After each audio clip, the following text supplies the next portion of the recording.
बच्चों, एसिड और बेस हम पढ़ रहे थे, उसी में हमने एसिड पे स्टॉप कर दिया था क्योंकि आप कंफ्यूज हो जाते, क्योंकि फ़ॉन्ट की टाइपिंग में मैं बहुत एडिटिंग नहीं कर पाई हूँ, तो आपको इसीलिए मैंने उसको 2 पार्ट में कर दिया ताकि क्लियरली समझने में आपको कोई प्रॉब्लम नहीं आए।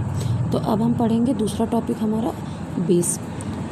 पहला अभी एसिड आपने पढ़ा था। एसिड क्या होता है? जो H+ आयन रिलीज़ होते हैं वो हमारा क्या होता है? कैटायन होता है, वो क्या कहलाते हैं? एसिड। अब हम पढ़ेंगे एनायन, जिसको क्या बोलते हैं? हम बेस बोलते हैं। इसके कंट्रास्टिंग कैरेक्टरिस्टिक फीचर क्या हैं? पहला, ये बिटर टेस्ट होता है। Turn red litmus to blue, ये रेड लिटमस को ब्लू में कन्वर्ट करता है। Act as a electrolyte in solution, ये इलेक्ट्रोलाइट की तरह बिहेव करता है, हम इससे इलेक्ट्रोलाइट बना नहीं सकते, ये कंडीशनल है। हम इलेक्ट्रोलाइट बनाने के लिए हमको एसिड की ज़रूरत पड़ेगी ही पड़ेगी। Neutralise solution containing H+ ion, neutralise जब करते हैं तो यहाँ पे H+ आयन भी रिलीज़ होता है, तब हमारा सोल्यूशन बेसिक से एसिडिक बन जाता है। तो यहाँ पे हैव स्लीपरी सोपी फील, इसका टेक्सचर कैसा होता है? स्लीपी सोपरी होता है। डिज़ोल्व इन फैटी मटेरियल, ये कैसा होता है? फैट मटेरियल में डिज़ोल्व हो सकता है। On the basis of their strength base are classified, अब इसकी स्ट्रेंथ, इसकी कैपेसिटी के बेसिस पे हम इसको स्ट्रॉन्ग बेस में और वीक बेस में क्लासिफाई करते हैं। अब स्ट्रॉन्ग बेस क्या होते हैं? स्ट्रॉन्ग बेस हमारे वो होते हैं जो किसी भी मेटेलिक कंपाउंड के साथ जब हमारा अल्कोहल जुड़ता है तो वो हमारा स्ट्रॉन्ग बेस बनता है, क्योंकि जो इसमें OH आया रहता है वो हमारे एसिड से आया हुआ होता है। Strong base are those base which completely dissociate into its ion in aqueous solution, for example sodium hydroxide, potassium and hydroxide ion। फिर इसके बाद हमारा है वीक बेस।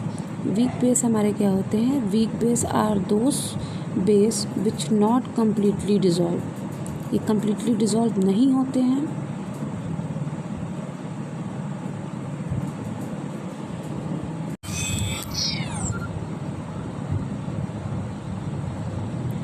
ओके, हम कहाँ थे? Strong base. Strong base are those base which completely dissociate into its ion, ये क्या होते हैं? जब भी इसको किसी बेस के साथ मिलाया जाता है तो ये पूरी तरीके से डिसोशिएट हो जाते हैं, sodium hydroxide and potassium hydroxide. अब इसके बाद हमारा क्या है? Weak base. वीक बेस क्या होते हैं? Weak base are those base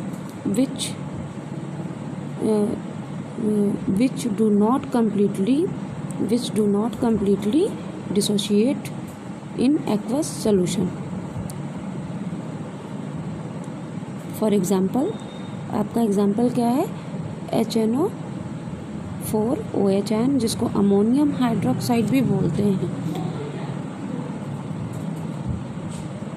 वहाँ पे हमने एसिड में क्या पढ़ा था कि वहाँ पे एक्वस सोल्यूशन बनता है और स्लश टाइप का फॉर्म होता है यहाँ पे, लेकिन हमारा सोल्यूशन कैसा बनता है? एल्कली बनता है। क्यों? क्योंकि इनमें इनऑर्गेनिक मेटल होते हैं जो कंबाइंड होकर के हमारा वीक बेस बनाते हैं, और वीक बेस भी तो बनता ही है उससे। अब नेक्स्ट हमारा टॉपिक है स्ट्रेंथ ऑफ एसिड और बेस का सॉल्यूशन।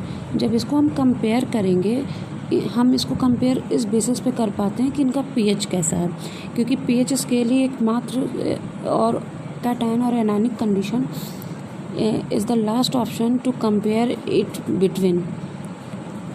अगर pH हमारा 7 है, पहले pH स्केल हम देख लें।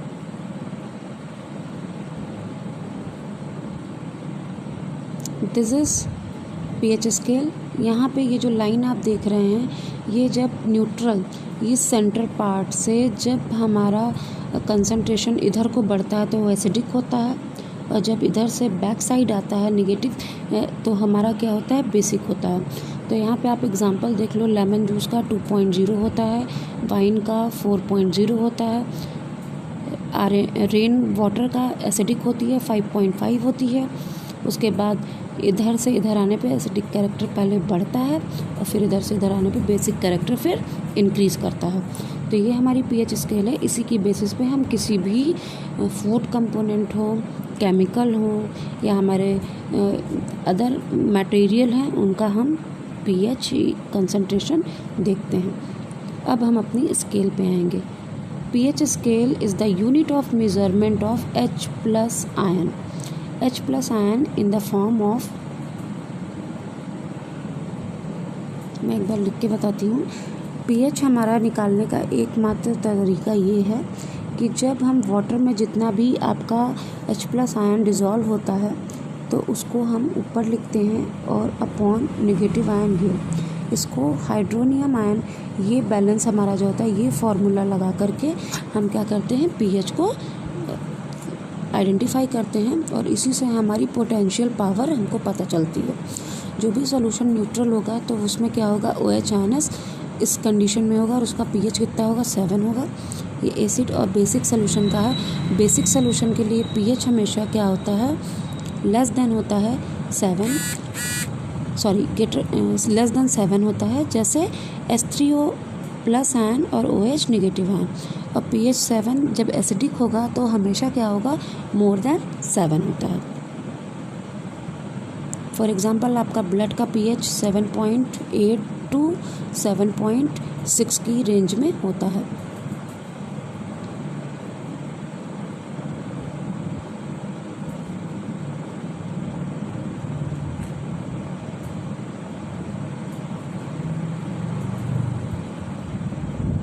अब pH की बेसिस पे हम सेंसिटिविटी देख सकते हैं प्लांट और एनिमल की human body work in narrow range. For example 7 to 8 acidity lethal for plant and animal.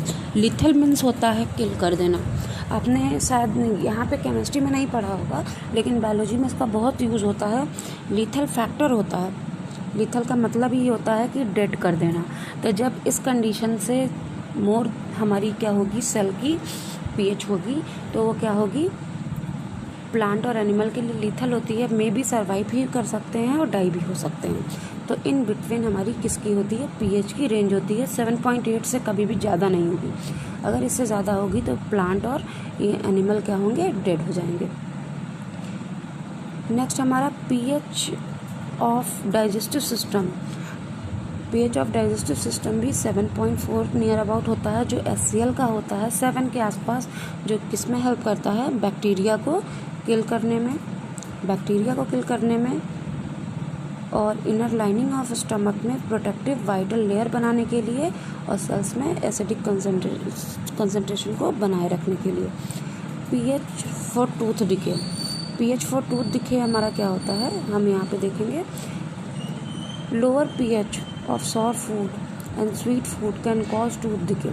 अगर pH हमारा सॉर से कम है तो स्वीटनिंग ज़्यादा होने की वजह से भी बैक्टीरियल ग्रोथ होती है, जिससे टूथ डिके होता है, कैविटीज़ बनती हैं और बैक्टीरिया क्या करते हैं, एनारोबिक रिस्पायरेशन करने लगते हैं। और इस कंडीशन में क्या होता है, एनारोबिक रिस्पायरेशन में वो केमिकल रिलीज़ करते हैं जो हमारी डेंटाइन की लेयर है उसको क्या कर देता है, रप्चर कर देता है। फिर इसके बाद pH self defence mechanism. pH हम कुछ एनिमल्स क्या होते हैं, as a self defence mechanism के लिए भी यूज़ करते हैं। लाइक बीज, आपको पता होगा मधुमक्खियाँ काट लेती हैं, ठीक है, और आपके जो बिच्छू हैं, क्रैब्स वगैरह हैं, जो आपके क्रस्टेशियन फाइलम के जो ग्रुप के एनिमल्स हैं उनमें क्या होता है, टेंटिकल्स होता है जिससे ये पॉइजन रिलीज़ करते हैं। अब नेक्स्ट हम पढ़ेंगे डिफेंसिव सब्सटेंस के बाद प्रॉपर्टीज़ ऑफ सॉल्ट। अब इसी से हमारे एसिड और बेस से ही हमारे क्या बनते हैं, सॉल्ट बनते हैं।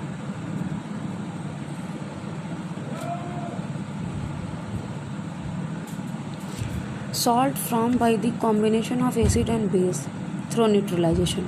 एसिड और बेस का जब भी कॉम्बिनेशन होता है तो क्या बनता है, सॉल्ट बनता है। Acid and basic nature of salt depend on the neutrality. तो ये हम टेबल देख लेंगे छोटी सी, एसिड बेस, जिससे सॉल्ट किस तरह का बन सकता है। अगर स्ट्रॉन्ग हमारे क्या हैं, स्ट्रॉन्ग हमारे जो केमिकल्स हैं तो वहाँ पे क्या होगा, न्यूट्रल सोल्यूशन बनेगा, फॉर एग्जांपल NaOH, HCl, और इसके कॉम्बिनेशन से स्ट्रॉन्ग वीक एसिडिक से हमारा क्या बनेगा, HCl HNO4। सोडियम हाइड्रोक्साइड को जब HCl से कंबाइन कराएंगे तो सोडियम क्लोराइड बनेगा, जो क्या होता है, बहुत ही स्ट्रॉन्ग एसिड होता है। क्यों? क्योंकि इसमें जो मेटल आया है वो कहाँ से है, एसिड से है। और जो क्लोरीन है वो बेस से है। क्लोरीन भी का आउटर मोस्ट वैलेंसी 7 होती है, और इसमें 35 क्लोरीन के मॉलिक्यूल्स होते हैं, जो क्या करते हैं, बहुत ही स्ट्रॉन्ग सॉल्यूशन बनाते हैं। फिर स्ट्रॉन्ग एसिड जो हमारा है HCl, उसके साथ जब वीक बेस कंबाइंड होगा अमोनियम हाइड्रोक्साइड, तो क्या बनेगा, अमोनियम क्लोराइड बनेगा। फिर अगर वीक एसिड और स्ट्रॉन्ग, जैसे for example acetic acid CH3COH acetic acid है, नॉर्मल एसिड है हमारा, जब ये सोडियम हाइड्रोक्साइड के साथ स्ट्रॉन्ग बेस के साथ मिलेगा, जो भी मेटल से अल्कोहल जब भी मिक्स होता है वो स्ट्रॉन्ग एसिड स्ट्रॉन्ग बेस होता है, तो हमारा क्या बनेगा, सोडियम एसीटेट बनेगा। इसे सोडियम एसीटेट बोलते हैं। फिर वीक एसिड वीक बेस से न्यूट्रल सॉल्ट बनेगा, जिसमें एसिटिक एसिड और सोडियम हाइड्रोक्साइड हो गए, तो क्या होगा, अमोनियम एसीटेट बनेगा। तो ये हमारी सिंपल सी टेबल हो गई, जिसको हम सॉल्ट भी बोलते हैं। इस ग्रुप को ये मेन सॉल्ट होते हैं जो किसी भी इलेक्ट्रोलाइट्स सॉल्यूशन को बनाने में हेल्प करते हैं। Okay, then next most common salt is sodium chloride, जिसको टेबल सॉल्ट भी बोलते हैं। और ये टेबल सॉल्ट आपके घर में होती है, जो आप नमक खाते हैं वो उसको बोलते हैं table salt. It is a combination of sodium hydroxide, जो बेसिक कंडीशन का होता है, और hydrochloric acid. Other example Epsom salt भी होता है, जिसको मैग्नीशियम सल्फेट बोलते हैं। ये भी सॉल्ट की तरह ही होता है। इसको बाथ सॉल्ट भी कहते हैं, क्योंकि इसको हम एज अ एंटीबैक्टीरियल बाथिंग में यूज़ कर सकते हैं, जिससे हमारी स्किन पे जब ये पड़ता है तो जो फंगल इन्फेक्शन होता है और उस पर रिएक्ट करके उनको न्यूट्रलाइज कर देता है। Ammonium nitrate use as a fertiliser, ये भी एक सॉल्ट का कॉम्बिनेशन है, स्ट्रॉन्ग एसिड और स्ट्रॉन्ग बेस का, जो फर्टिलाइज़र का काम करता है। उसके बाद sodium baking soda, sodium bicarbonate use for cooking. pH of salt solution depend on the strength of acid and base. जो pH होता है स्ट्रॉन्ग सोल्यूशन का, वो डिपेंड करता है एसिड और बेस पे, जिससे हमारा क्या होता है, इंडिकेटर बनता है न्यूट्रलाइज रिएक्शन करने के लिए। फिर इंडिकेटर की हमको ज़रूरत पड़ती है। इंडिकेटर क्या होते हैं, विच indicate the turn chemical reaction by the help of giving clue some change of colour के चेंज होने के साथ साथ ये क्या करते हैं, इंडिकेट करते हैं कि हमारे इस सॉल्यूशन में कौन सा केमिकल होगा। तो हम यहाँ पे as a indicator laboratory method भी यूज़ करते हैं और नेचुरल भी। तो नेचुरल में हमारे लेमन है, सोप हैं और फ्रूट जूस हैं, एक्सेट्रा हैं। उसको अगर हम टर्मेरिक या सोप सोल्यूशन में मिक्स कर दें या हिबिस्कस फ्लावर के एक्सट्रैक्ट के साथ, तो नेचुरल इंडिकेटर का मैं आपको अलग से दे दूँगी। अभी आप यहाँ पे इसको क्लियर कर लीजिए। इंडिकेटर होते क्या हैं, इंडिकेटर एसिडिक भी होता है, बेसिक भी होता है। लिटमस सोल्यूशन जब रेड होगा तो हमारा क्या होगा, जो हमारे पास मिक्सचर है ए या बी का जो भी सैंपल है हमारे पास, वो कैसा होगा, एसिडिक होगा। और जब बेस में कन्वर्ट होगा तो वो ब्लू कलर देगा। मेथिल ऑरेंज ये भी इंडिकेटर है।